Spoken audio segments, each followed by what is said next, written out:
Hey everybody, it's X, and welcome back to some more Magic Arena, and today we're going to be playing another premiere draft of Murders at Karlov Manor.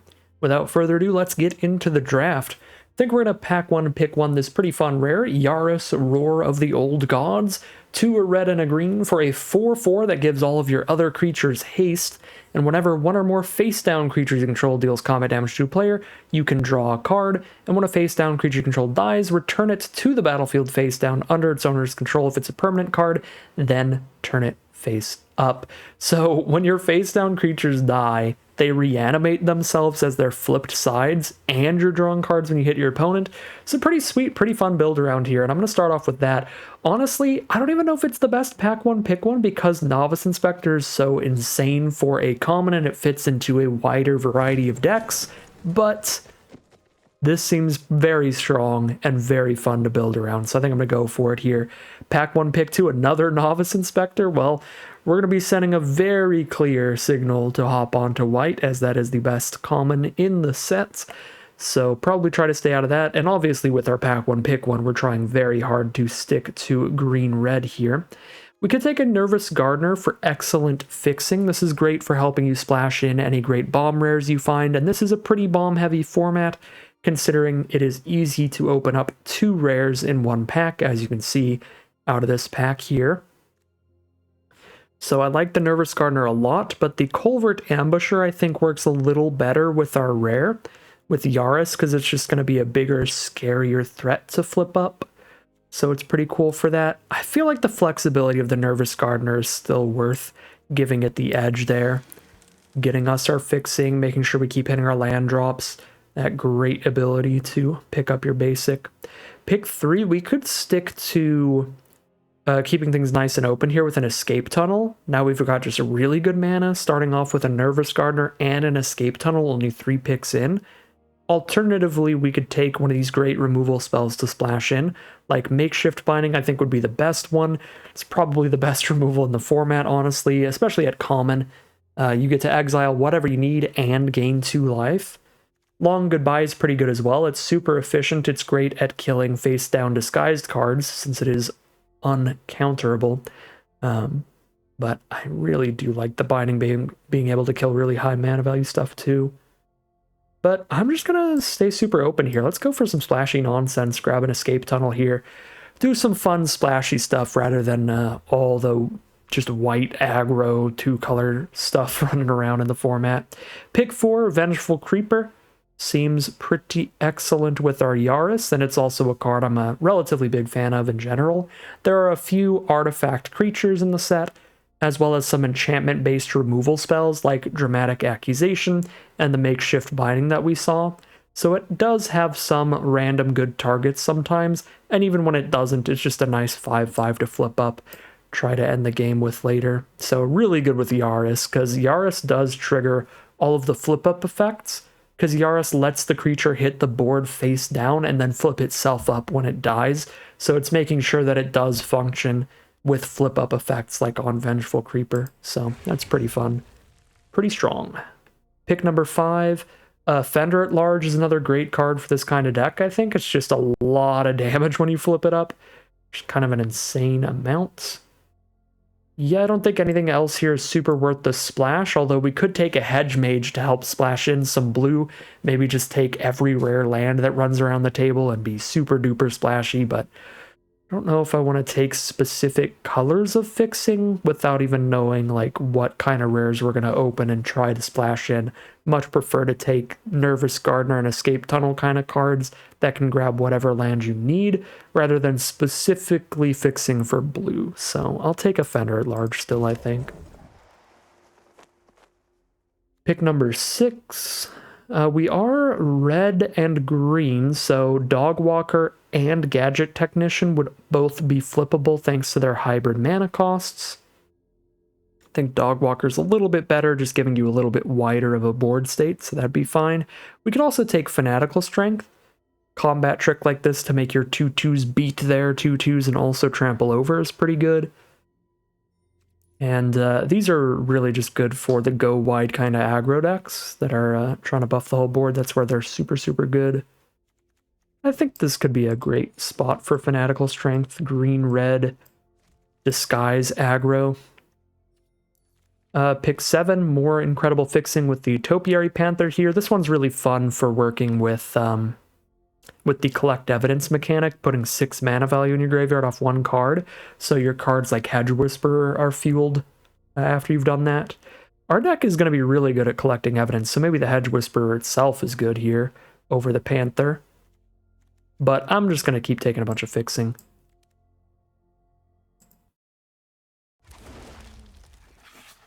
Pick 8, that is wildly late for Inside Source. This is incredible for any white aggro deck, and white aggro is the strongest archetype in the format, so that's pretty wild, but I'm just going to go all in. I'm going to take Goblin Mask Maker now. We are going fully into green-red Disguise. We're going to run this card that all it does is make our Disguise cards 1 cheaper to play, because it'd be pretty fun. And we'll run some more Fanatical Strengths to go alongside the Mask Makers now to make sure they can keep getting attacks in without being at threat of just mega dying. I don't like Suspicious Detonation. There are much better removal spells at common and red. There's Shock and Galvanize, so I'm going to take the Culvert Ambusher, a nice beefy Disguise card to flip up. Here's another beefy Disguise card to flip up. And let's try to go all in here. Hopefully we're the only one that wants Mask Makers, so we can see if we can end up being like a 3 or 4 Mask Maker deck and just really go in here. It could be pretty fun.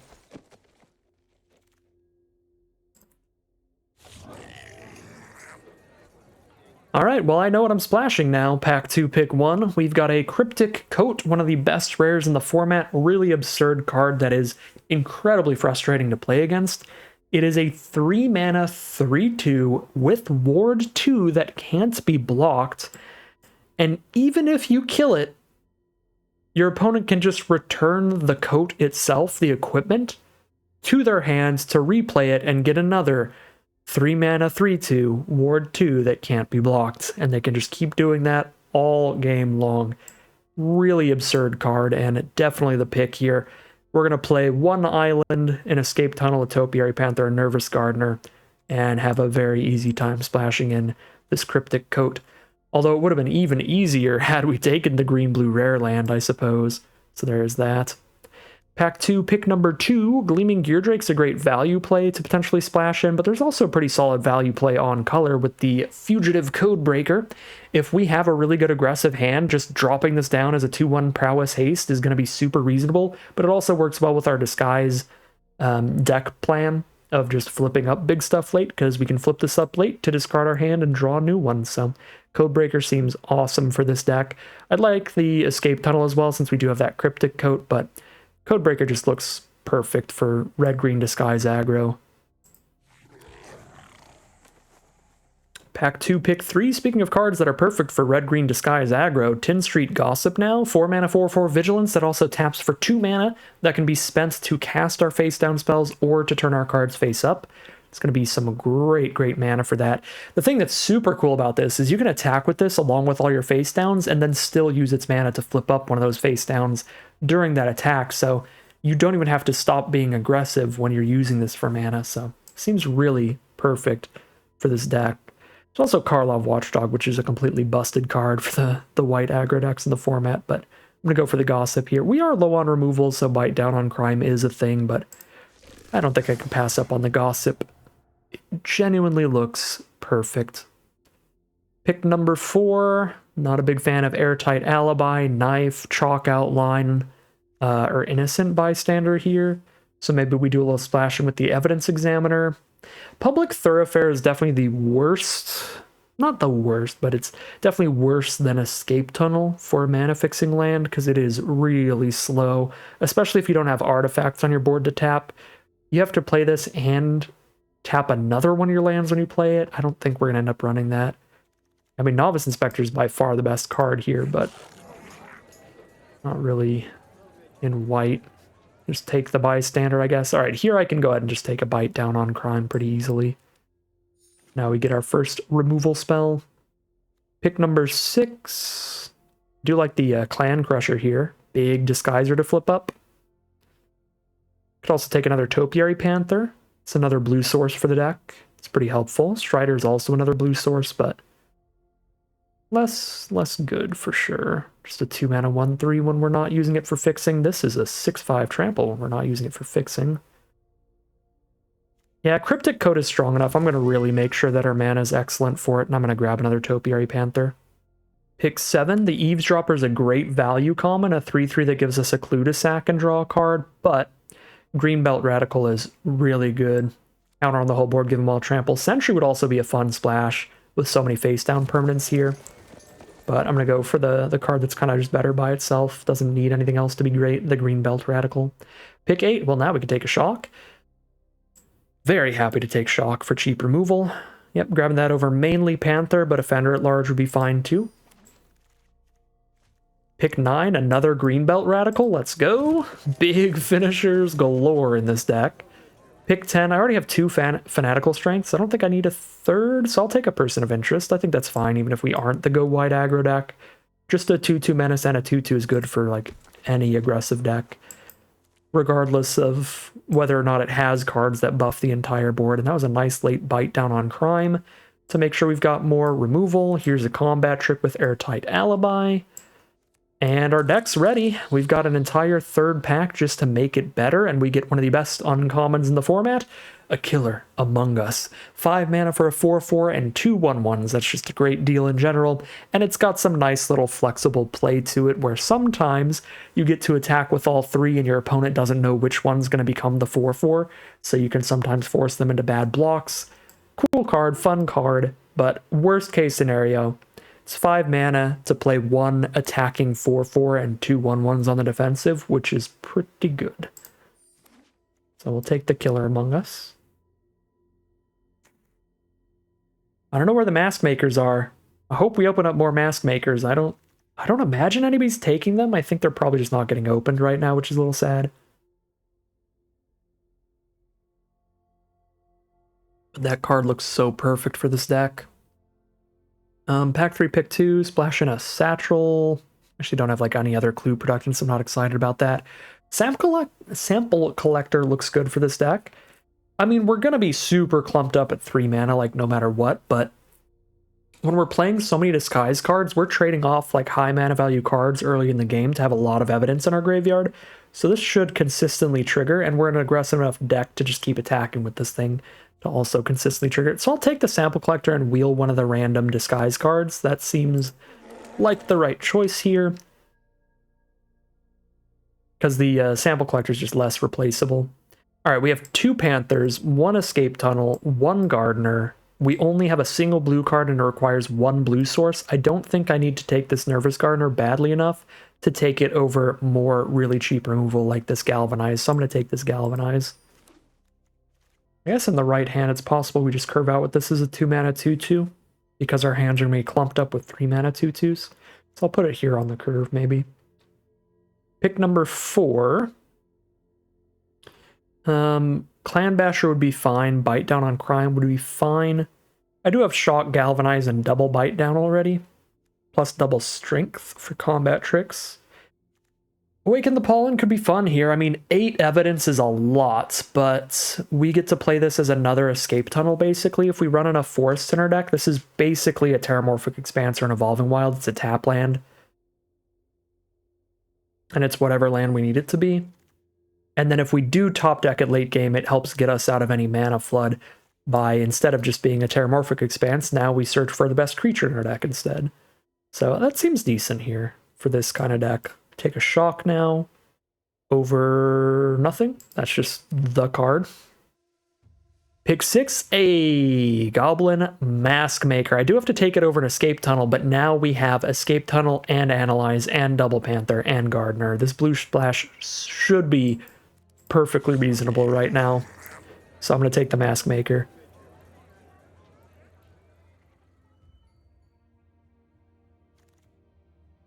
Pick 7, Tunnel Tipster is also perfect for this deck, and I forgot that card existed, but I am happy to see it. It's going to help ramp into the very high mana value flip effects on our disguise cards, and it's going to keep getting bigger as we play more and more face down disguise cards. Pretty perfect as well. Pick 8. Basically nothing for us.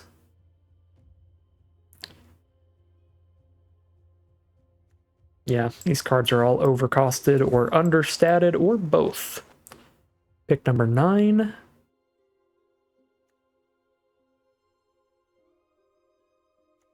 Once again, I don't really care about any of these. Just take another hybrid disguise card that probably gets cut. Pick 10. I do like Offender at Large. That's a lot of damage off of the flip there. An extra 5 more damage than they thought it was going to be. Because it's 2 power, but then you flip it up, now it's 7. And you can spread it out with that +2/+0. You can put that onto the 5/4. You can put it on one of your different creatures. Yeah, I'm not running 1/3s for the Cryptic Coat Splash. We have better ways. All right, well, this is going to be a fun one. Green-red Disguise aggro is basically the deck. I mean, sure, there's a blue splash, but when you open Cryptic Coat and you're in green, there's going to be a blue splash. Because green can splash pretty easily. A lot of the other colors can't really in this format, but if you're in green and you open up an easily splashable rare that's one of the strongest cards in the format, you're just gonna play it. So basically just green-red Disguise aggro.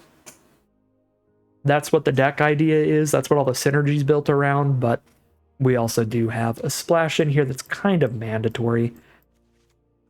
So let's see what we're doing here. Let's stack up the disguise pile, which is looking great. 1, 2, 3, 4, 5, 6, 7, 8, 9, 10 disguise cards. I imagine I only really need like 8. I mean, I've also got Gardener and Codebreaker. So that's 12 disguise cards? Yeah, that's super sick. Super, super sick. And Code is actually extra good in this deck, come to think of it. Like, this card is just insane by itself, but when you do have a relatively high creature count, especially with ones that trigger when you flip them up, like, you could actually get value by randomly cloaking one of your disguised creatures. That could actually be the nuts. Yeah, that's kind of sick. All right, so we could cut Innocent Bystanders. They don't do a lot for this deck outside of give us 2 mana creatures on curve, which is nice, but not really necessary, I think. So I think those are the only non-disguised creatures I'm that interested in cutting. I mean, I guess maybe Person of Interest, but the card's just so good in general, even though it doesn't fit perfectly in here. It's just good for any deck that's remotely aggressive, and we are remotely aggressive. So yeah, I think that's the only potential non-disguise cut would be the double bystander here. So we'll set those aside. And for the weakest disguise cards we have, it's likely the off-color ones, like the Scoundrel, 6 mana to flip it up, and we can only flip it up. Informant, 4 mana to flip it up, we can only flip it up. Yeah, 3 to play, 4 to flip. I mean, it's fine, but we can only flip it up, which is a big deal. And then same with Crowd Control Warden. We also don't have a lot for making a wide board state. Like, we're playing a lot of creatures, which is good, but we don't have, like, any token production to really pop off with this thing. And then Lumbering Laundry's probably also just... I mean, it's only a 4/5. There's, like, no extra abilities on this thing. The odds of that 2-mana ability doing anything are dramatically low. So it's just a 5-mana 4/5 with some flip flexibility. Yeah, I mean, that's weaker than everything else in the stack right now. So these are all the potential cuts. If we cut every single one of these, 1, 2, 3, 4, 5, 6, we would still be at 17 creatures. So I guess these are the 6 creatures we cut. And that seems fine. This is still a 17 creature deck. It still has 1, 2, 3, 4, 5, 6, 7, 8 disguise cards. It's probably the minimum we want when we're running 2 Mask Makers and a Tipster, but it's probably enough at 8 of them. And Yaris as well, of course.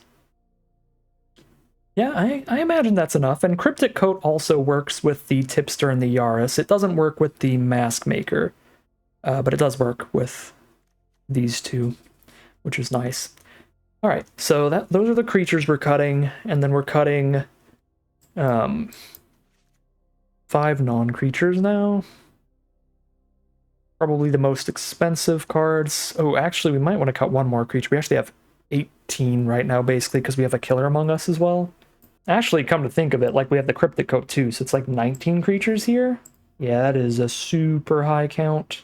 I mean, I weirdly feel like we have so much synergy towards face down stuff that we can't afford to really cut any of them, which leaves us with like good cards like Sample Collector and Person of Interest as the cuts.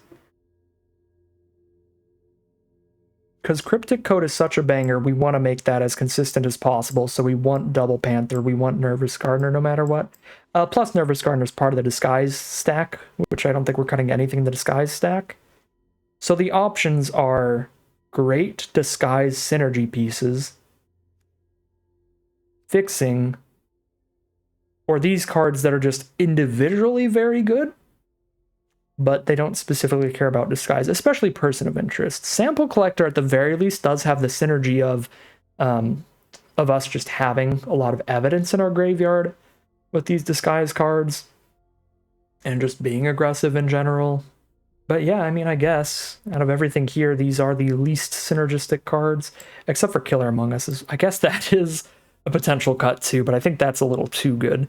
I mean, I would absolutely cut Person of Interest before Killer Among Us, at least.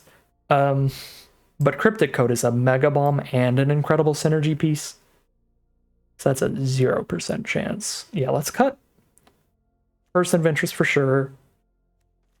I guess I'll cut Sample Collector as well, keep the Killer Among Us in here, because the other thing about Sample Collector is, like, yes, it is pretty solid, I think, for this kind of deck at that mana cost, but we have this many other plays at that mana cost, so it's just jammed up there that cutting another 3 mana play seems correct as well. Alright, so for combat tricks, I prefer the double Fanatical Strength over anything, so we can cut the Airtight Alibi. It's just a good chunk of mana that we don't want to be dirtling around with. Still 2 more cuts to go. There is an Analyze the Pollen in this deck, which is basically another escape tunnel. As long as we have a green source on the board, we can tap that green source, get whatever color of land we need. So we have 1 tapped land the turn we play this, which is the same as just having 1 tapped land the turn that we play an escape tunnel or something like that. So it's functionally another escape tunnel kind of card. So it's functionally an 18th land.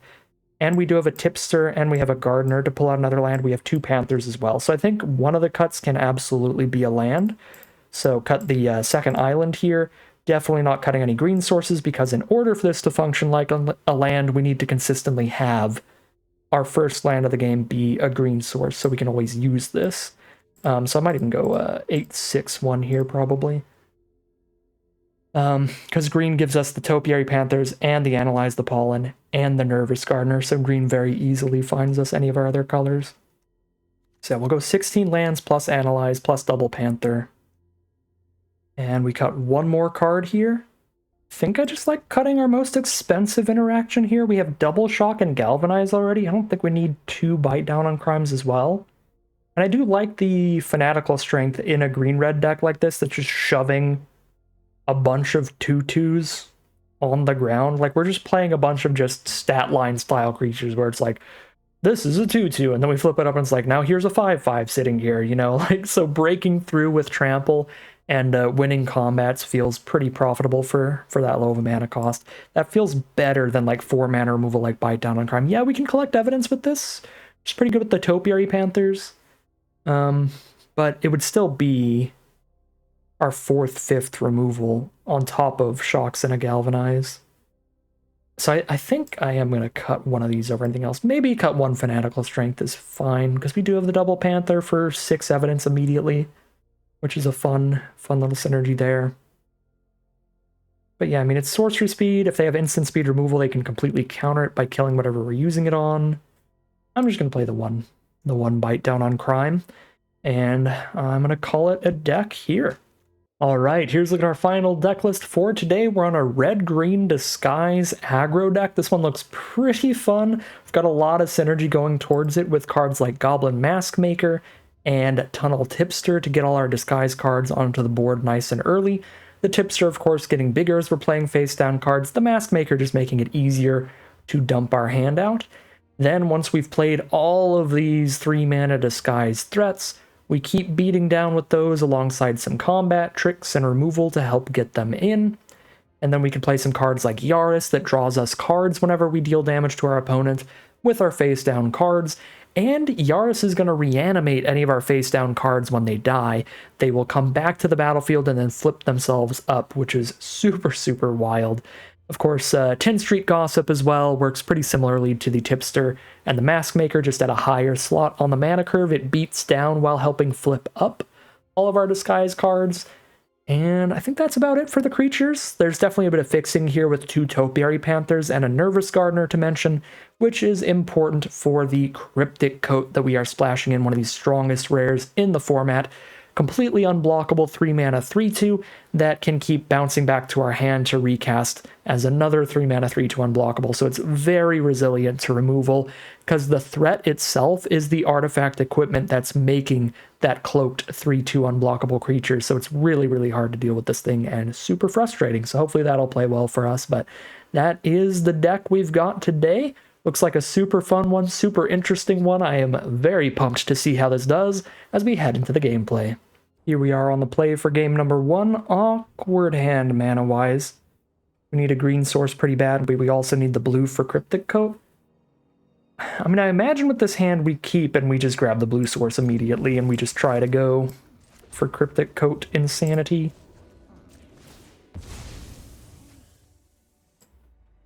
We do have more green sources in the deck than any other land type. So especially after ripping an island out of the deck, the odds of finding a green source are pretty decent. Unfortunately, we have found another green spell before anything, but here's the Cryptic Coat to get things going. Playing that over a face down here because we don't have the mana to flip any of these face downs up anyway. There's our opponent's face down. And there's the green source. So now we are in a beautiful position because I think we're just going to curve out really aggressively here. We're going to drop the Nervous Gardener to guarantee land number 5 so we can drop Offender at Large and hit for 5 next turn while putting a 5/4 on the board. This looks like a really good start. That should be hard to outrace, primarily because of the Cryptic Coat, but the hitting the mana for the Nervous Gardener into Offender at Large is going to be tremendously helpful as well. Oh, the Nervous Gardeners are fighting each other. Betrayal. We just grab a second green source, I imagine. We do need a second green to flip up Greenbelt Radical if we try to use that as a finisher. There's another Greenbelt Radical, so we probably will. Alright, hard cast Offender at Large for mana efficiency. It is much more expensive to play it face down than flip it later. And there's the concession from our opponent. Cryptic Coat just going to get there. And I realized I didn't even look at what was under the Cryptic Coat. I probably should have. But I imagine since it was never highlighted, it was probably just a land. Oh, snap! It was a Culvert Ambusher the whole time? That's kind of nuts. Oh my god, so we could have ended up flipping that up later and having a 5/5 unblockable? Gross. Alright, well, Bomb Rare does Bomb Rare things, and we start things off 1-0. Here we are on the play for game number 2. How is this twice in a row? I want to keep so badly. Because if we just top deck 1 forest, this hand is really insane. Because we land cycle for the Cryptic Coat, and then we have the Evidence for the Bite Down on Crime. We have the Yaris that we've built around. If I hit any land, I can still disguise a Radical turn 3, so I'm doing something. But it is a complete disaster if we don't find the green source within the first 3 draw steps at the latest. And even then, it would be kind of bad if we waited till the 3rd draw. So we have to hit the green source really turn 2 to be perfectly happy. I'm going to take the mulligan. This I will keep. With double Radical with the Mask Maker here, I kind of think I ditch the Panther and we just go Mask Maker, Radical, Radical. Just commit to the board nice and early. I think that's the line. You just start beating down. And these are never going to flip at this rate, but that's fine.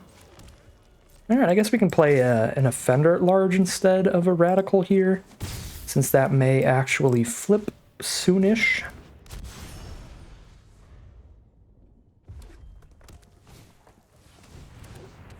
Ooh, Leering Onlooker's super annoying, but Galvanize is a solid draw against it. They can exile it from their grave to get 2/1/1 bats, but that costs 4 mana to do, so they won't be able to do that early game. For now, I'm just going to keep dropping creatures, I think. Uh-oh, face down. If I don't hit a land, I cannot deal with that, and I didn't hit a land, and that is a problem, because now our Mask Maker is going to have difficulties getting in, and if the Mask Maker can't get in, then we can't play any more creatures. Alright, well, this mulligan has ended up being real rough, but again, it was quite likely to just be an auto loss if we didn't mull. Oh boy, yeah, I don't think I can afford to attack with the Radical. Let's just hold up our burn. Like, we can still do something here. Okay, we are actually trading into the face down. Cool, and then I can shock the onlooker if I want, or just hold this up and hope they don't play another face down. I'm just going to hold it up and hope their next play is not just another disguise card. If it is, we can't kill anything, but if it's a good face-up card, we can just kill that. 4 mana up from our opponents. They do nothing. Which means if I kill the onlooker right now, they have the mana to play the bats.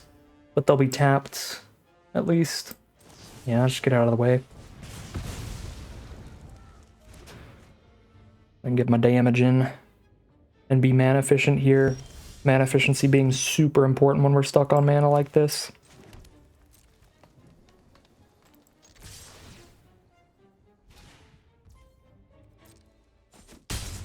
Cool, cool, cool.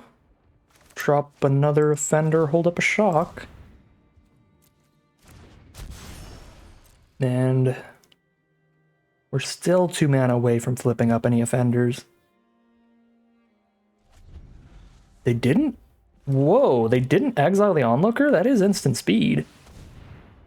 Oh, because they're just going to board wipe us? Well, GG, I guess. I mean, we're already down a card from the mull. Now we're down 3 more from the board wipe. Alright. 1-1 it'll be. Reverse bombed this time around. Some justice for our round 1 victory. I guess we should have kept the first hand. If their hand had a board wipe in there, obviously if we could look at our opponent's hand and know exactly what they had, and they had the board wipe in the opening, it's like, alright, well, our hand being really slow to set up, actually a good thing. We're at minimum 3 turns away from flipping up a Radical. Play it face up here. They already have enough mana to play for the ward if I play it face down, so we might as well just play a creature that is big enough to beat a 2/2 face down card. What are you doing with the Yaris? Show me how big this thing is. It's the 6/7? Well, they had the mana for that anyways. Alright, you got me. Game 3. Here we are for game number 3, our first good hand. I drew very well in round 1. We drew out of the rough start, but this hand is significantly better than the first 3 hands we've drawn today, so I am very happy with that.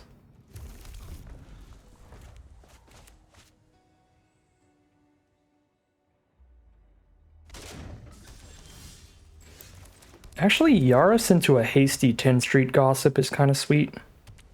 Now that the haste on the Gossip gives us enough mana to do anything, I guess if I top deck another disguise card, then I could have 5 lands on board plus Gossip. I spend 4 mana to play the Gossip, and I have 1 mana from my land and 2 mana from the Gossip up after that, which would be enough to play another disguise card face down, so that could be sweet.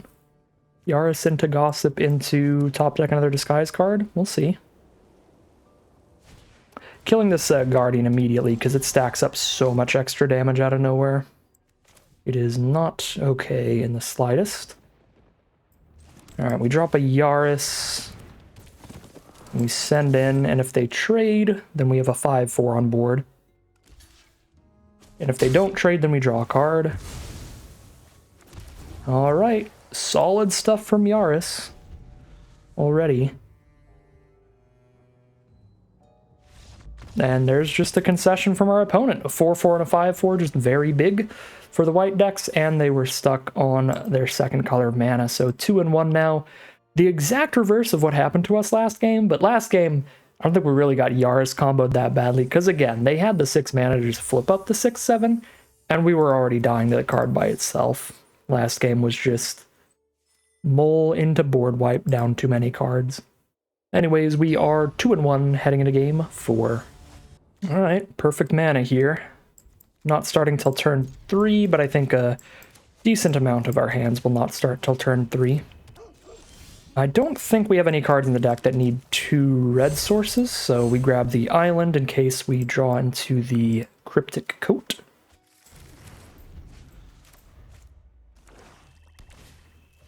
Uh-oh. Double Gorehound to start it off? We can basically never block those. Multiple menacing threats this early in the game. Oh boy. Yeah, on the play, and they started off with 2 1-drop threats that both have menace.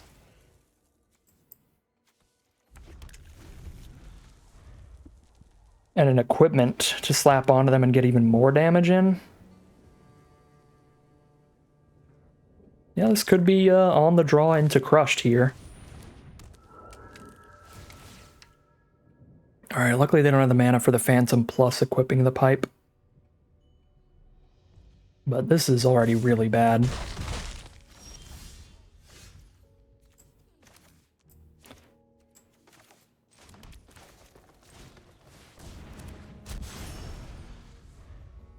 Radical into Yaris into Gossip here. Alright, Agent doesn't really do anything here. If they don't have another land, then I'm happier with them just playing an Agent than equipping a Lead Pipe to something. If they do have another land, this is a lot of damage. I mean, it's already a lot of damage, but it's like too much damage if they have a land too. They did not have a land. Let's go. Is it Killer Among Us? Seems like a reasonable card.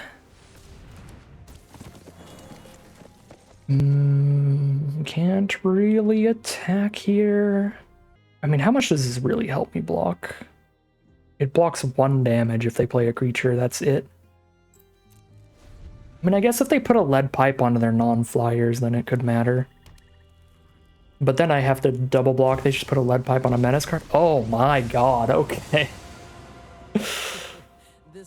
Alright.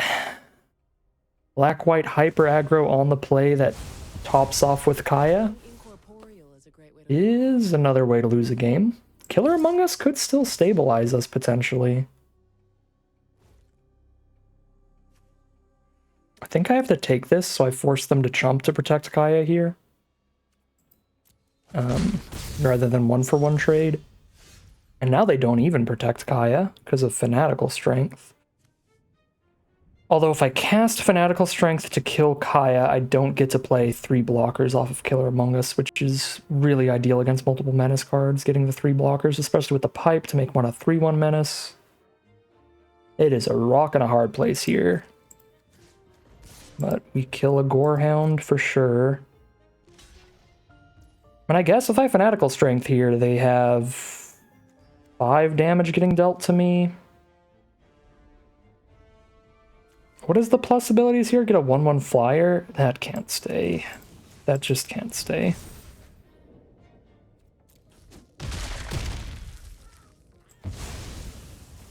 Alright, well, we're at 5 now. I'm gonna make myself scarce. We're at 5 and we're basically just dead. They play anything to get the Phantom flying. So there's the removal for the Radical.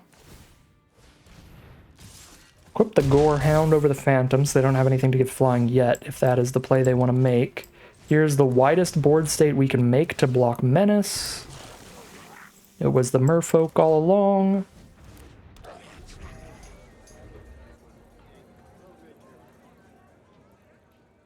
Now the Lead Pipe drains us out as we trade into their creatures. We lose a life even if we do get the kill. If they draw literally nothing but lands for the rest of the game, I guess we can win, but I think that's about the only outcome where we can. Because any creatures to give the Phantom flying is a lot of damage. Yeah, so we're already down to 3, and if I kill the Gorehound, then we're down to 2. And the Servitor is basically guaranteed to poke us for 1 a turn, because if I double block it, I take 2 instead of 1. I mean, yeah, it's just GG. We kind of lost this game the turn they played Kaya. Curve was way too efficient.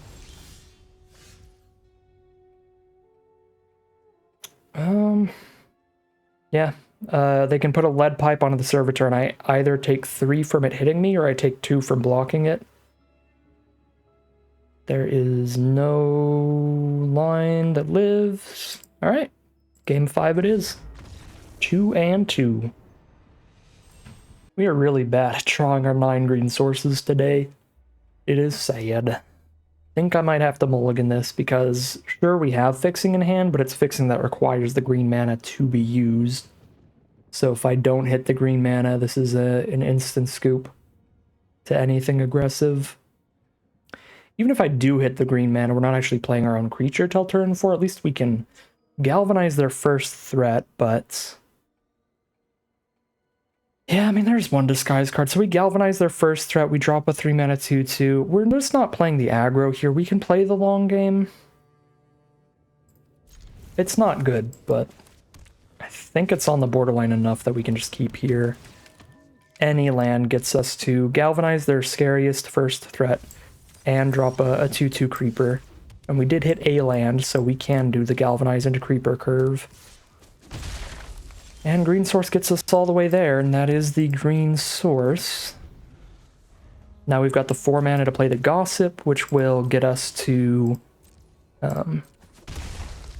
dumping our hand quicker and flipping our hand quicker. It's a face down from our opponent, which we don't have the mana to deal with. I've already got 4 mana off of the lands. I don't think I need to cycle the Panther. Okay, there's another disguise card.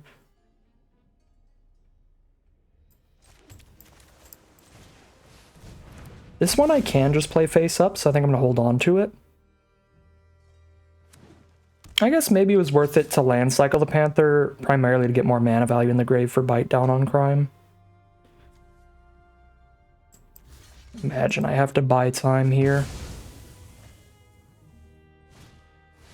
Alright, we traded into a 3/2 Flying Vigilance. I think that was worth it. I mean, this could blow that up by flipping it up later, but we'd have to make it to that point. So here's Gossip. If I do just cast this, they crack a clue and hit me for 4. I am at 18. But I could just like Galvanize Eavesdropper instead. And I don't play anything else this turn. Yeah, no. Drop the 4-drop. At this point we're probably code breaking to refuel in the endgame. There's the Buried in the Garden for the Gossip. Gross. There's the Clue Crack to get in for an extra damage with the Eavesdropper. It's a combat trick, which is very bad right now. Okay, well, turn's got to be face down plus galvanize the Eavesdropper before they can buff it at all. Locks off their current board state from attacking at all.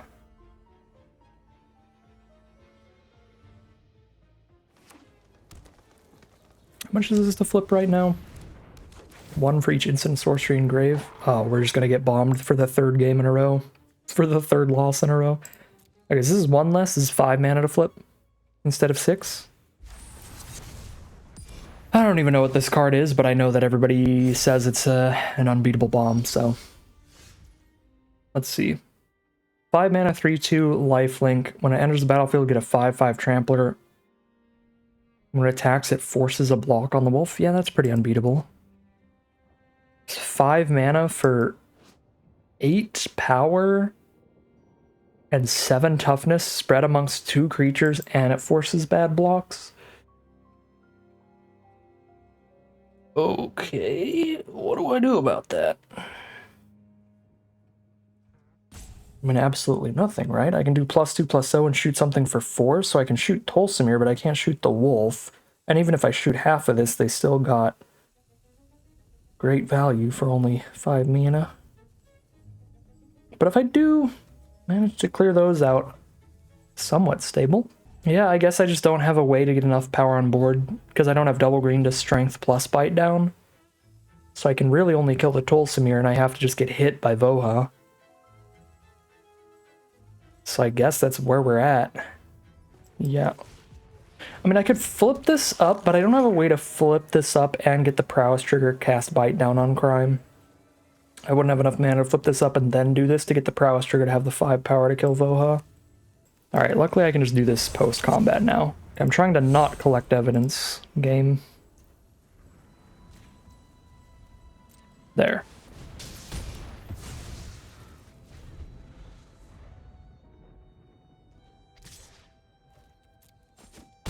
Down to 8.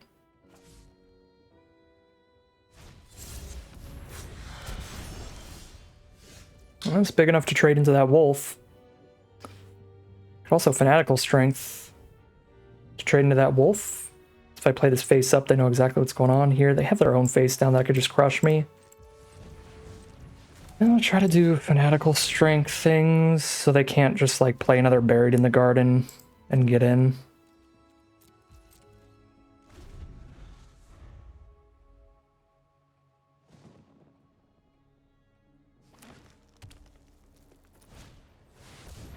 Yikes. Alright.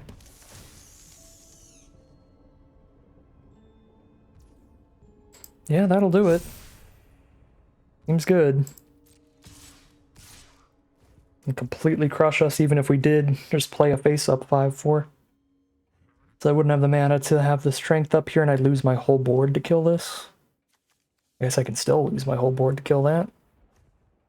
It's kind of my only choice. Because that's 8 trampling power anyway.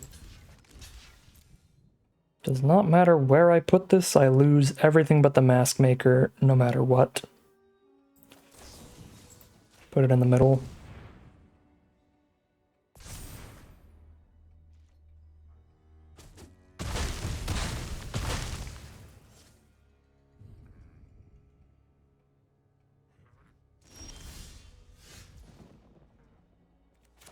I imagine you're too late.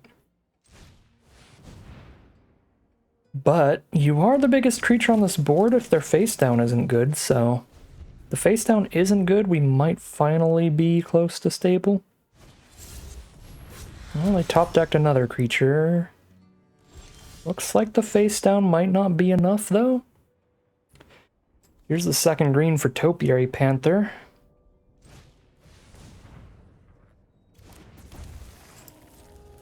But now they have 2 face downs that both need to be small for us to not be dead. Okay, Nervous Gardener for mana is small.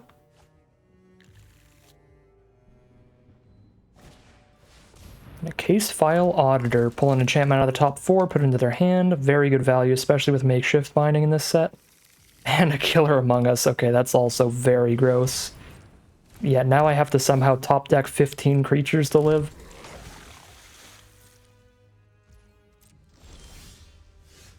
Oh, that is a lot of creatures. It's not 15, but it's a lot.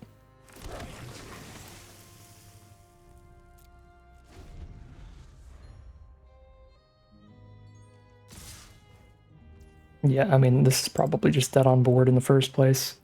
If I block the wrong 1/1, we're dead. And one of those is a 4/4, we have to block it all. Gotta block there. I literally just have to chump everywhere, basically. Because this is 3 damage, and it's the only way to not die to a random flip and not die to a Killer Among Us. I basically just have to lose my whole board for almost no value. Yep, if I let a single one of these through, it's lethal. If I let the wrong one through. Alright, I mean, I can't imagine a much better block here. It was the Merfolk! This only works on attacking creatures, sadly, so I can't have my Merfolk trade with their Merfolk. Sick. All right. Well, not the funnest draft today, honestly. I thought our deck was really cool and really fun. I would have loved to play with it a little more. This was a pretty big bummer. 2 and 3 for this, I think, is lower than it should get on average. I think this deck's actually pretty sweet. It's a really fun, synergistic pile of cards. Just get out-bombed a bit. And even our wins were completely reliant on bombs. It was just not a good day for Magic in general as a game to be anything other than a roulette spin. Game 1, we won because we bombed them out with Cryptic Coat. Game 2, we lost because they bombed us out with a board wipe. Game 3, we won because we bombed them out with Yaris. Game 4, we lost because they bombed us out with Kaya, and Game 5, we lost because they bombed us out with Tulsimir. There was literally nothing but bomb rares single-handedly winning games today, basically. Yes, the other cards were necessary in almost every single one of those games to tack on and add to the pressure of those cards, because Kaya doesn't do anything by herself. They needed to curve out and then cast Kaya. The Yaris doesn't do anything by itself. We had to have a big disguise card alongside it. The Tulsimir did a lot of work by itself, but needed additional stuff to break through for enough damage. It's just the massive 2-for-1, the massive wolf, that put them aggressively enough in the lead to win that game. So they weren't single-handedly won by bombs, except for the Cryptic Coat game. That was kind of just single-handedly Cryptic Coat. But for the most part, the outcome of every single one of those games would have been different without the bombs. That was kind of the only thing that mattered greatly. So 2 and 3 it is. Not too fun all around, honestly. But that is going to end today's video. As always, I'd like to thank my patrons and YouTube members for their support, as well as you for watching this video. If you enjoyed this video and are interested in seeing more, you can always like, comment, and subscribe to tell the YouTube algorithm to send you some more in your recommended feed. And if you'd like to catch me live, you can check out the Twitch channel, link in the description below. And if you'd like to support the channel directly, you can check out the Patreon link in the description below. But other than that, as always, thank you very much for watching, and I'll see you again soon for some more Magic Arena.